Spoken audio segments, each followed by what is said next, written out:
Tomato cages. If ever there was a case of false advertisement, it would have to be these little things. You know, I remember the first year I started growing tomatoes, I either bought or maybe somebody gave me some of these little tomato cages, and I put them on my little tomatoes just like I have right here, with so much hope in my heart that these things were just going to really keep my tomatoes upright. But as anybody who's ever used these has found out, soon enough your tomatoes grow about twice that size. And those things are really useless, except perhaps for pepper plants or something like that.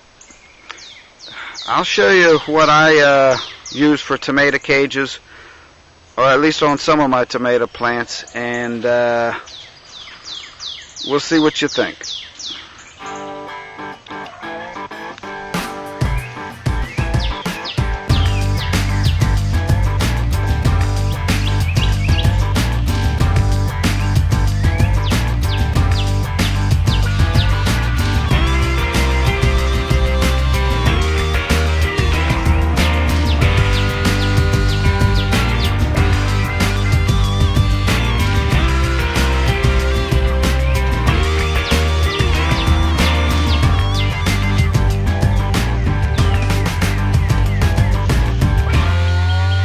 Okay, if you can see my little tomato cage there, you can see it's quite a bit bigger than that store-bought one. It's basically like I make it into a triangle that can collapse and fold up at the end of the season, and I can just stack them up. They're kind of brown, so I can lay them in my backyard. They're not very noticeable. But you can see the huge difference, and you can estimate how big that little small tomato plant is going to grow, and it will need support farther up. That's why those little short ones really are useless unless you have some dwarf variety of tomato plants. Okay, here's what we got, is just basically, you know, three sides that make a triangle. You can buy these pieces down at Lowe's. Some stores, I think Home Depot carries a little bit shorter ones. They're only this tall. So I would try to get one that's 4 foot tall to get the maximum height out of it that you can. I accidentally bought some of the shorter ones, and then I realized that after I got them home. So they come basically 4 feet by 7 feet long. So let me show you how they join. It's pretty simple. I'm sure anybody can figure it out. You just basically cut the wire and then bend the end around so that it wraps right around this part here. Same thing over here. Now, the last one, you just don't bend quite as far, and you can see they'll just hook right together. And then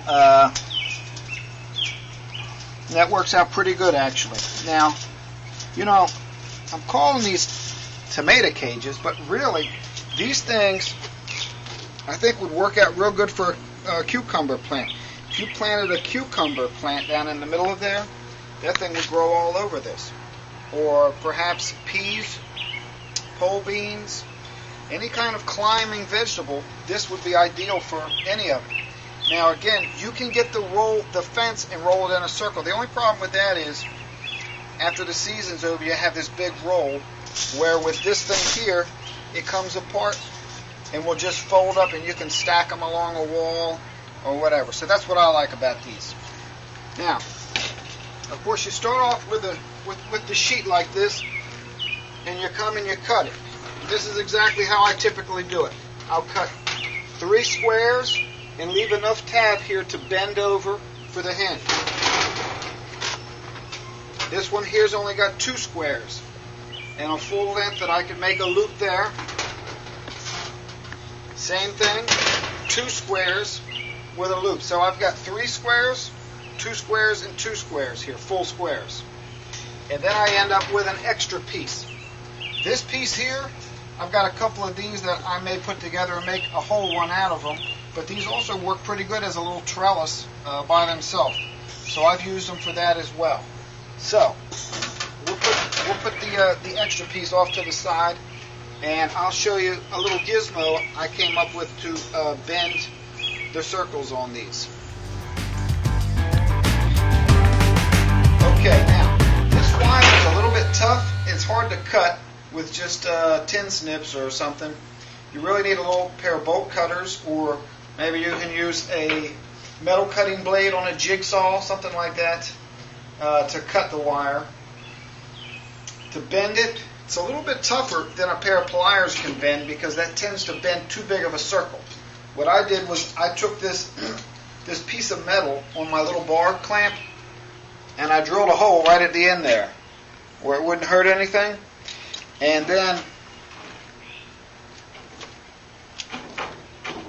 I stick that in there and use that as a means to just bend that thing. Now if you bend it too much, just back it off a little bit. You need to have it enough just so that the next panel can slip in there. And then we'll just finish it off with a, the hammer. Just close it right up once we have the other piece in there. So you're just going to bring it around like that.